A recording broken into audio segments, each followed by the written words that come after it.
Brody, thank you for pinch hitting for Xena this week. Just don't mess it up. Xena's got a really, really good streak of perfect shows. The fact that you have to sit in for me and I have to sit in for Xena, I'm the one with the actual pressure here. I was gonna say, you're the one kind of stepping into a bigger role. I mean, it's March and April. It's March Madness. People become stars this week. It's very easy to be me.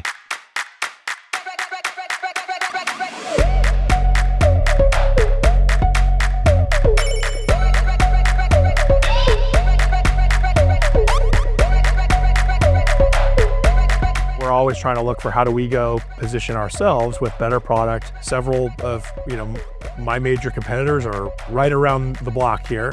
And so you have to be careful of that. How many spies do you have? 0. Hey guys, today all of our stories are going to explore how legends are made, which is perfect because Brody Miller is here filling in for Xena, which means we are already watching a legend in the making. Let's lower expectations here, guys. Yeah, we did it already. All right, let's get ready for this week's rundown presented by the Citi Strata Elite Card, rewards where it counts. First, we've reached the Final Four. National titles are right around the corner after Braylon Mullins' bonkers winning shot for UConn this past week. We'll debate which is the most iconic moment in NCAA tournament history. Then, you've heard of wrong place, wrong time. What about right place, wrong era? A recent article from The Athletic about former NFL quarterback Doug Flutie got us wondering, what other athletes missed out on greatness simply because of when they were born?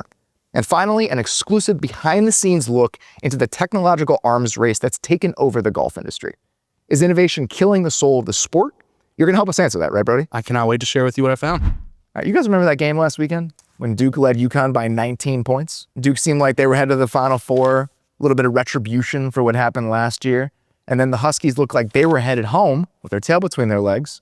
And then Braylon Mullins happened. So where were you guys watching that game last weekend? If I'm being really honest, I kind of turned it off thinking the game was basically over. You see, I know, I never make this mistake. And then all of a sudden, and then I see what's happening on Twitter, immediately flash back maybe 30 seconds before that play. And yeah, thank God I did. So I got by the Twitter monster as well because I was watching the game and my daughter got a hold of the control and we switched to something else. So it's one of those moments where was I? I was watching Miss Rachel. My brother's a huge Duke basketball fan. And so I'm watching the game and I'm watching the collapse like slowly happen. And all I'm hoping is that they don't lose so I don't have to like console him afterwards. Because you got to use energy for that. It was just one of those things where I'm watching it happen in slow motion and then the shot happens and I was like, how you doing? You doing okay? But I waited like an hour. That's tough. That's tough. So The Athletic's Andrew Marchand wrote an article this week comparing the Mullins big moment to the iconic Christian Laettner buzzer beater in '92. Obviously, the heroics from Laettner led Duke over Kentucky in that Elite Eight. This time, it's UConn over Duke to send the Huskies to the Final Four. The common thread from those two moments, Grant Hill, obviously, he throws the inbound pass to Laettner, and he was on the call for CBS last week. So it's been forever since we've played a game together. So we're gonna go around and we're gonna choose our maddest March Madness memory. Jason, why don't you kick us off? So it wasn't a top moment, but it was the moment that lasted for me the longest, and that was Chris Webber's timeout. Yeah. You know, on the sideline, end of game against North Carolina, Chris Webber called the timeout that they didn't have. As he was looking at the bench, like someone was signaling and called a timeout to him, but he had to wear that for the first half of his NBA career. That's the craziest part about it to me, is because Chris Webber was an incredibly good NBA player. And the fact that even now, I'm with you, like his NBA career was so good that he eventually moves past that. But the idea that in Chris Webber's sports epilogue, we're still gonna talk about that play in the first like 2 sentences, despite how good of an NBA player he is, that to me speaks to just how large that moment looms to so many people. And I think it's the right choice, I think, for a lot of reasons. And no one had ever seen a game decided by a timeout mistake. So I think that is like the perfect, like, this is March Madness. Yeah. All right, what's yours? What's your favorite March Madness moment? The one that's gonna rival the Mullins shot? I'm going to go with like the most obvious one, but I think it's almost underrated. It's the Chris Jenkins-Villanova shot for so many reasons, though. I mean, it was 2016 UNC Nova. Those were two teams that were very like 3- and 4-year player based, players that we had gotten to know. So there was like a real like everybody watching that game. It's a version of college basketball that no longer exists. So I think, and then you get that Jenkins moment. You get Villanova going from like your really cool indie team to like, No, they're the best team in basketball for about 4 years. Team of the decade. Yeah, so I think that's my pick. You're talking about the moments leading up to it are part of what makes it so iconic. That's how I feel about the Mario Chalmers shot in 2000. I just remember like watching that, and I was a huge college basketball fan in the moment. And so obviously Derrick Rose from Chicago. I'm rooting for Derrick Rose. I want Derrick Rose to win. Him and Christopher Roberts missed those free throws at the end of the game to even give Mario Chalmers the opportunity to make that shot. And then Kansas wins the national championship. This Memphis team that was an incredibly cool team that would loom in college basketball history in such an amazing way if they had won that game, almost gets erased because of how that sequence goes. And so that one, to me, the sliding doors moments of it and all the beats that lead to it. So yeah, that Kansas team was not cool. But the Mario Chalmers shot allows them to beat that Memphis team that, again, I just think would be such a memorable college basketball team if it weren't for that. It's great. Yeah, so speaking of that, I don't know of any Kansas teams that were like exceptionally cool. That's never ever happened. Pure basketball. It's never ever Shout out to Paul Pierce. All right, so the reason, obviously, that Kansas shot has the gravity that it does is because Kansas wins the national championship. So let's spin this forward a little bit. For the Mullins shot to become one of those truly iconic March Madness moments, does UConn actually have to win the national championship?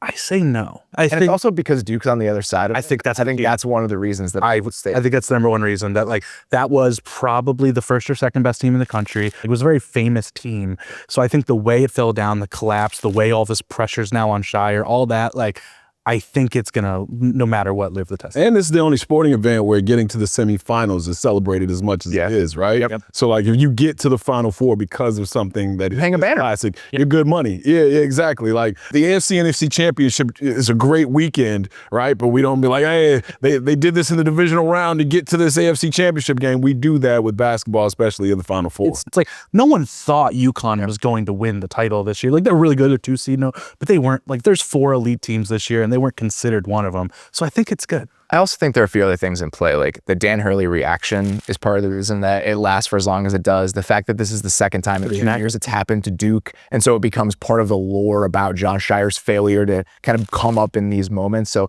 I think there are other details of it that give it a little bit of lasting power, even if Duke. You mentioned the butterfly effect of the Mario Chalmers, Derrick Rose instance. What if Danny Hurley is properly officiated in that moment? Wow. His headbutt of the ref turns into a technical and free throws. That's Weber times 10 then. Yeah, exactly. Yeah, right? yeah. So the things that don't happen. And shout out to the official for having the discretion of you know what? I don't want to be the moment right now. What did Dan Hurley say afterwards? Cool ref. Yeah, exactly. Cool ref. Because he messed up. He he almost cost his team a shot at the Final Four. So that ref becomes a legend in that moment. We're going to see who else become legends after this weekend. Guys, there are athletes in the sports world who've had fantastic careers, but you can't help but wonder, would they have been absolute legends if they were born in a different era? The Athletic's Dan Pompei recently wrote a thought-provoking article on former pro quarterback Doug Flutie, arguing what held him back from true NFL greatness wasn't skill, but rather when he was born. Scan the QR code to read the whole thing because it is super interesting. Dan's story suggested that if Doug Flutie had entered the league 35 years later, he probably would have been the #1 overall pick in the draft and probably had a lasting legacy with one team rather than bouncing around to Canada and really having to make his way, unlike current NFL players. I thought it was a fascinating read. And since you guys were so nice to welcome me and kind of have me as a co-host, I thought I'd also invite someone to join us. So please welcome our surprise guest traveling across time and space to join us through the magic of modern technology, 1984 Heisman Trophy winner, Doug Flutie. Look up, Doug. This truly is a big surprise. I did not know this was happening. Wait a minute. What? Hey guys, what's up? What's happening? Oh my gosh. Jumping on you. I'm crashing the party. This is amazing. This is phenomenal. Chicago Bear legend. Thank you, Doug Flutie, ladies and gentlemen. So the article was a great peek behind the curtain for your career. Basically, you've had this extraordinary versatility at basically everything you've done your entire life. When do you first remember being underestimated in your athletic career? I think even the first year I tried to play tackle football, I was 10 pounds underweight and a year too young. But I was still one of the most, not necessarily athletic, but I could throw the ball further than anyone, 2-3 years older than me. And I did things that were very unique even at that age. And I remember Pop Warner team kicking off. Kid starts to return it. I run down to make the tackle. Instead of tackling him, I just strip the ball out of his hands, turn around, and walk backwards into the end zone while everybody watched. I was like 11 years old. The refs had like a 15-minute discussion on whether it was legal or not.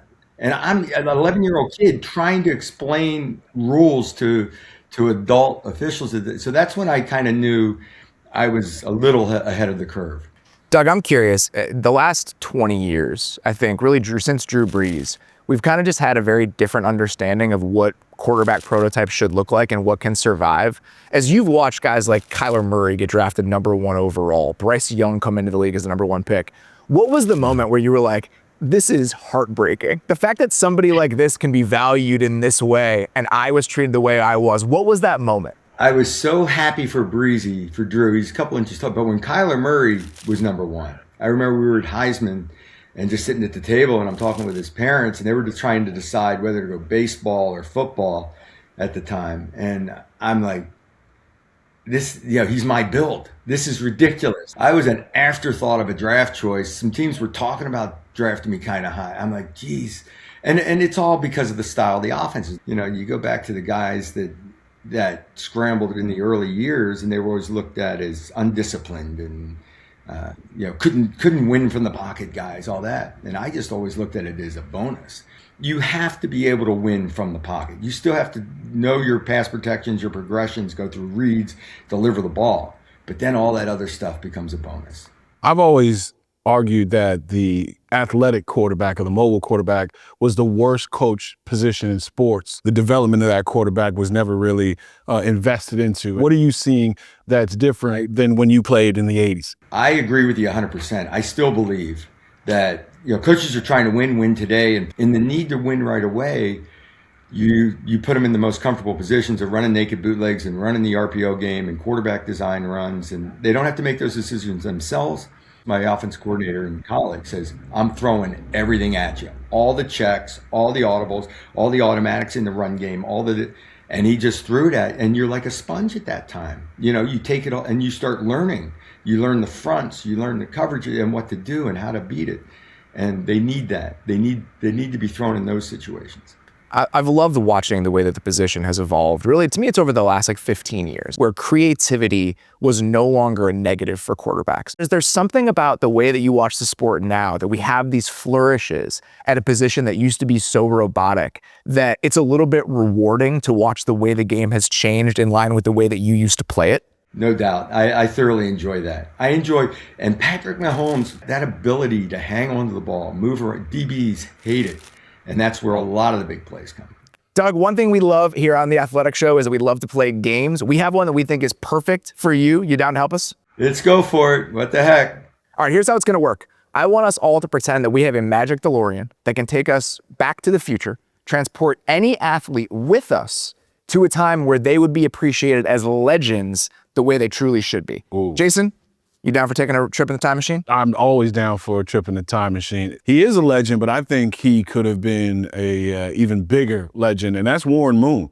Warren Moon, who was Pac-8 Player of the Year, won the Rose Bowl, had to play his first 6 years in the CFL, and in a league now where half the quarterbacks are black. You think about the stigma and all the things that were around black quarterbacks being leaders and being able to play the position. Just think if we missed the first 6 years of Joe Burrow's career, right? Like Warren Moon won 5 Grey Cups in the CFL and was carving up the competition in the beginning of his prime and then became an Oiler and after that a Seahawk, and we got to see his greatness with the Minnesota Vikings. But I think Warren Moon is one of those guys, if he was born in a different time, I think Warren Moon would be an even greater respected, iconic quarterback. All right, Brody, who are you hopping in the DeLorean with? I think Kevin Garnett, if he played now, those 20-footers become threes. Yeah. He would have probably been more of a point forward. Kevin Garnett was one of the greatest physical athletes we've ever seen, one of the greatest defenders, and I think now that two-way player is valued more than ever.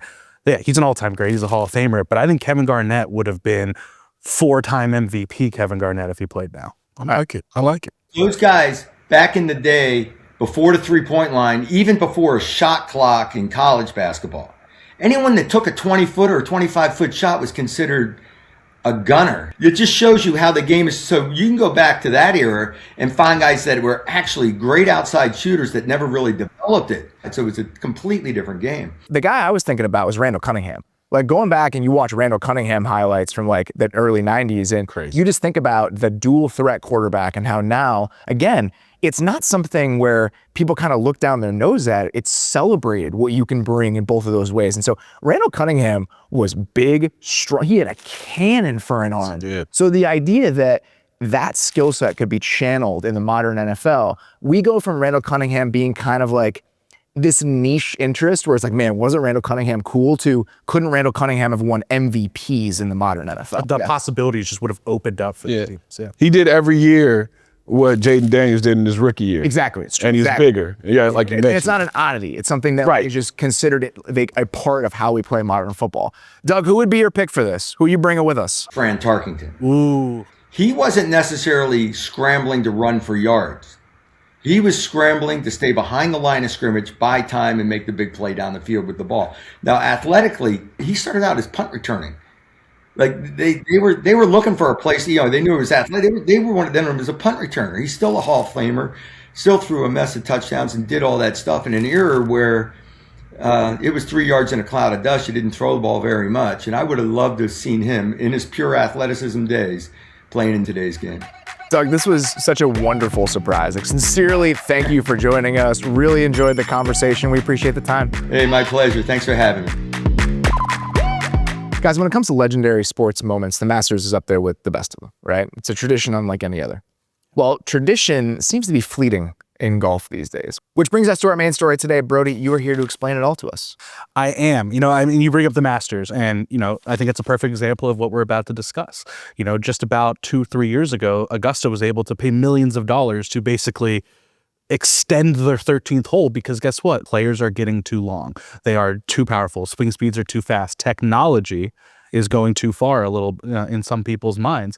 And it's leading to a bit of a problem in the professional game where some of the most iconic historic venues are still amazing architectural courses, but they can't really play them anymore or stay a challenge because these guys can hit it too far, too well. And that leads to a problem that I think a lot of golf is trying to figure out. It's a contradiction in a way because golf is steeped in these things that are traditional, they're historic. There's so much that has remained the same. But at the same time, in the golf world, there's this massive arms race that is changing the face of the sport and very fast. It's a problem that I think everyone's trying to figure out a solution to without ruining golf for everybody.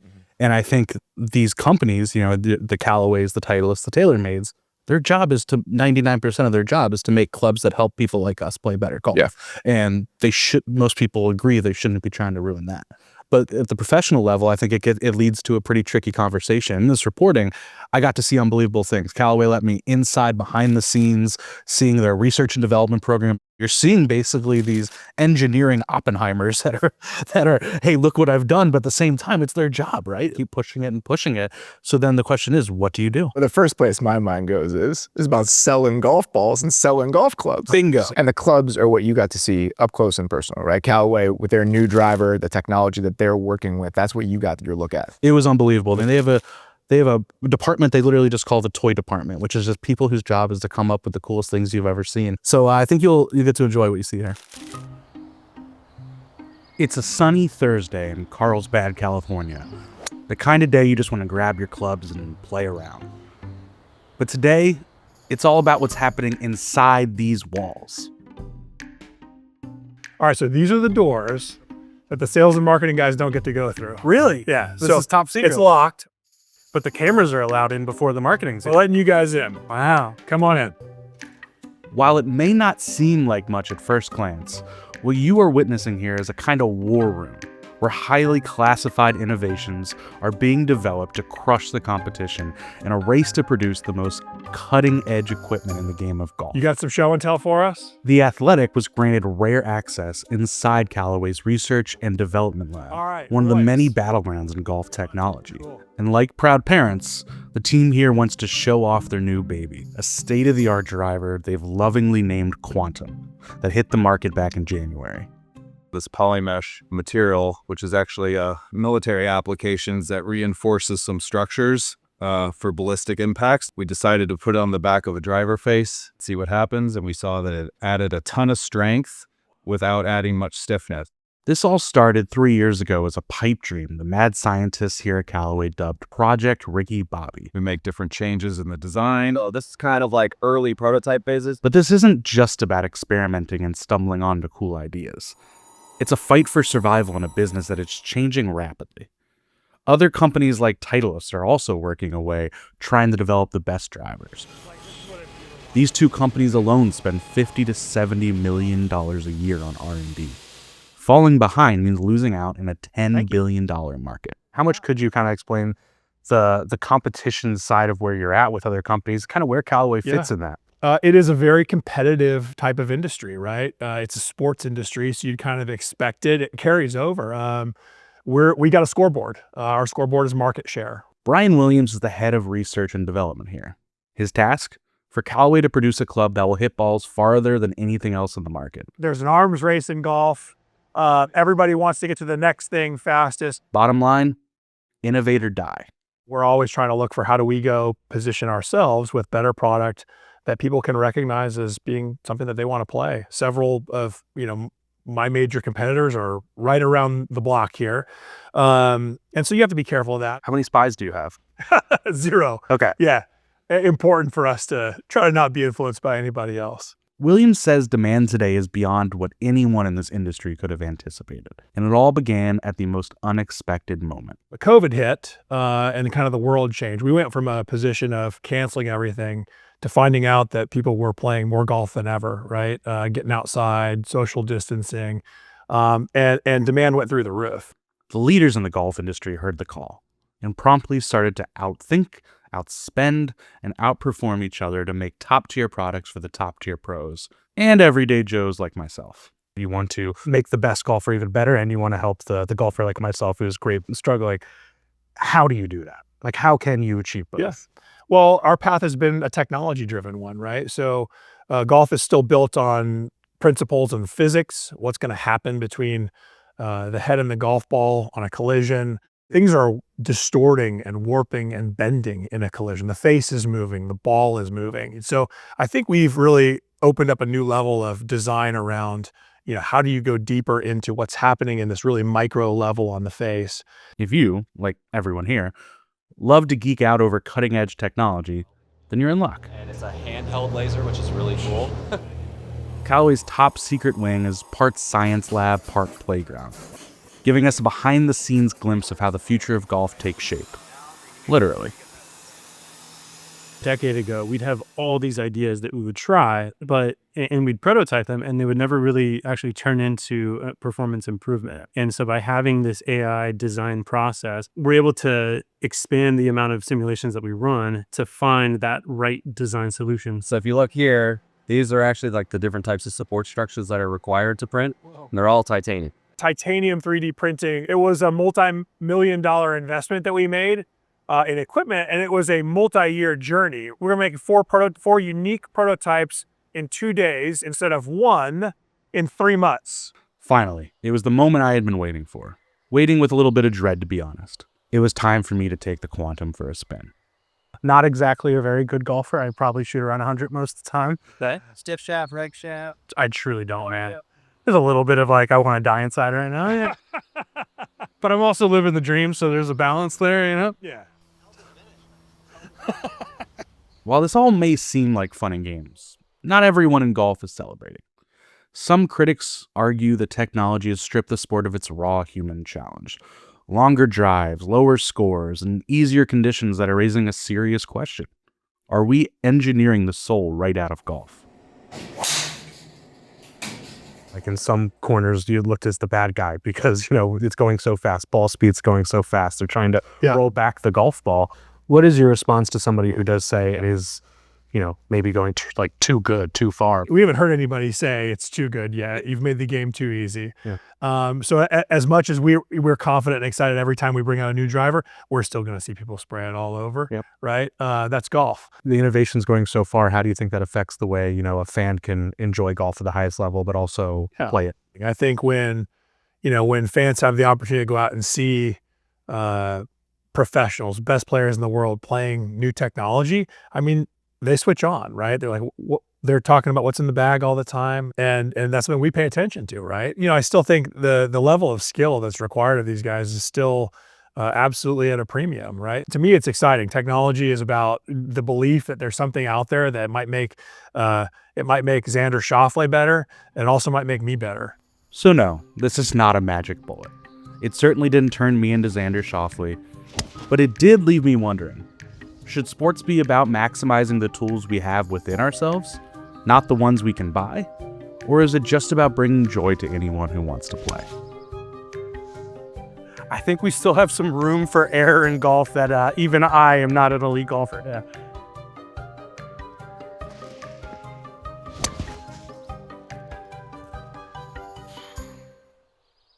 All right, so what I want to know coming out of this is, what are the actual limits? Like, are there actual stated rules about how far we can push this technology in golf?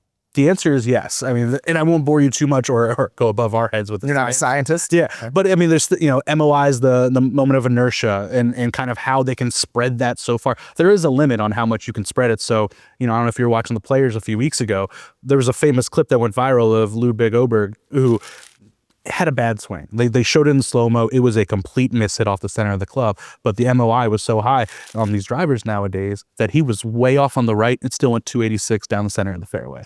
That's kind of the problem here. And the question is, are these MOIs, the limit, still too high? I think one main argument is golf is booming like it's never boomed before. They're seeing it 6 years of just constant growth.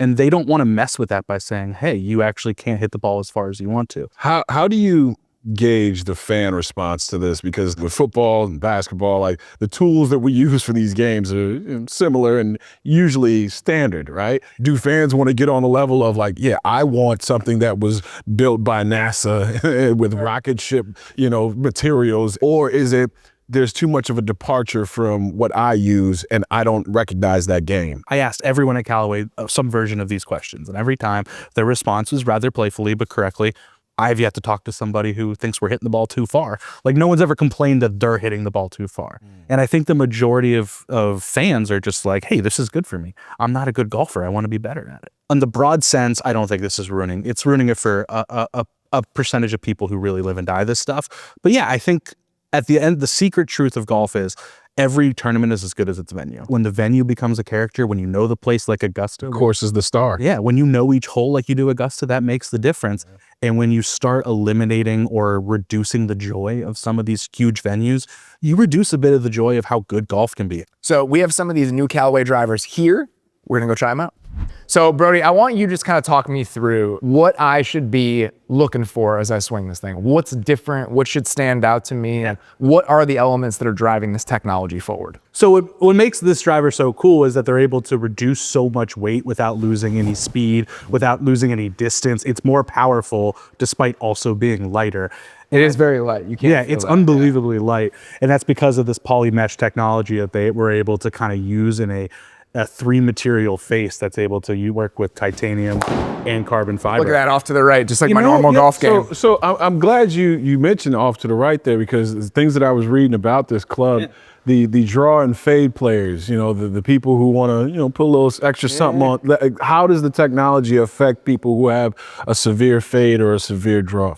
I think the technology now definitely allows more forgiveness, and so maybe playing a little more aggressive, I would say. Gotcha. But yeah, I think the big mission on this, the Project Ricky Bobby of it all, was everything was going to be about the speed. Yeah, you can feel it. I mean, it's it's incredible how fast the club head moves. The CEO had like a big meeting where he basically said, we are willing to sacrifice other parts of things, whether it's aesthetic, whether it's, even a little bit of forgiveness. It needs to be about speed right now. You want to take a crack at it? I will try to. Go, Brody. You've used it before. You have a feel for this. Yeah, you guys all watched me on camera swinging.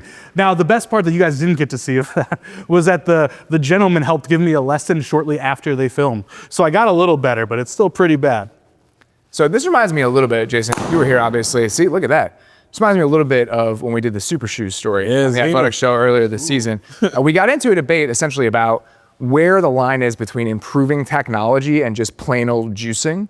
And I actually think that we're kind of flirting with that line right now. For sure. And when you guys mention not sacrificing any speed at all, it makes me feel like the particular players who aren't long off the tee, they get neutralized a little bit. And now it's basically, if you're not chasing speed, you're kind of just like falling behind. It's pretty hard to just be the accuracy guy nowadays. What gets lost with that? Like, what do you think as like somebody who watches the game, like the viewing experience of watching a major tournament, when we have sort of those nuances become less important? How does that change the actual experience of watching golf? I think the idea of, hey, I'm going to go less club because it's going to give me a better shot in, or I'm willing to accept this risk because of the benefit it gives me, that's really fun for golf, knowing there's actual risk reward. And I think right now we're at a point where it's just like, oh, it's just go for it, go for it, go for it.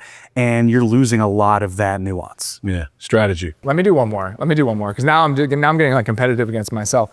This is a sport, especially for the casual fan, where you're really competing against yourself, right? And so every little marginal thing that can make your game a little bit better, it's easy to sell this to somebody who needs those improvements. But to pros, it's just like, it feels like at a certain point, why do we need to push this any further? The hard thing to think about with golf is that it's almost, think of it as the equipment can be another element of the strategy. But yeah, I think there's the higher people in the game have a bit of a responsibility to rein it in. Will this club make your game easier to manage, or will it make it harder because of what goes into the technology and how touching the stove a little bit too often? Yeah. I think it's going to help your game quite a bit. I do. So to read all of Brody's reporting on this, please scan the QR code below. It has a link to the full story. Brody, appreciate you stopping by and helping us ruin the game of golf together. Thanks for having me, and thanks for letting me watch your swing. I'm sorry you had to. Woo, that was a good one. All right, we've been talking about legends today, right? And you know what I always say, legends are only built on the lessons they've learned. In fact, I've never said that before, but it sounds super cool right now. Let's start it. So let's do some learning and feel good about it. It's time for everybody's favorite part of the show, LFG, learning feels good. Here's all you gotta do. I throw out a number, you figure out which of the 4 options it belongs to. That's the whole game. Who usually wins this game, though? It's Zena more often than me recently. All right, so I have a bit of a cold streak, but I probably shouldn't have told you. So I can win. The number is 7. Is it A, years between wins for Gary Woodland on the PGA Tour? Is it B, the Kobe signature shoe that Knicks guard Josh Hart wears every single game? Not the same pair, of course, he's got a lot of bread, but always the Nike Kobe 7s. Is it C, the average number of centimeters MLB players shrunk in their public profiles now that the automated ball strike system requires accurate height measurements? That's right. MLB players without the lifts? Or is it D, number of federal charges a Georgia man is facing for orchestrating an elaborate sex trafficking scheme targeting professional NFL and NBA players via DM? A, B, C, or D, the number is 7. Have at it. Is the golf writer here? If I get this wrong, it's a really bad look.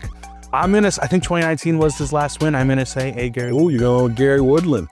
That one makes the most sense to me too, I think. Going with Gary Woodland. I would hope 10 meters is a lot. The answer is, gentlemen, hey, look at you guys with the Gary Woodland to keep my knowledge. job. Oh, man. It's only because he was here that I got it right. Yeah. Get your Gary Woodland trivia right here. That's right, Gary Woodland is back on top after shooting 21 under par at the Texas Children's Houston Open. Who is he playing against?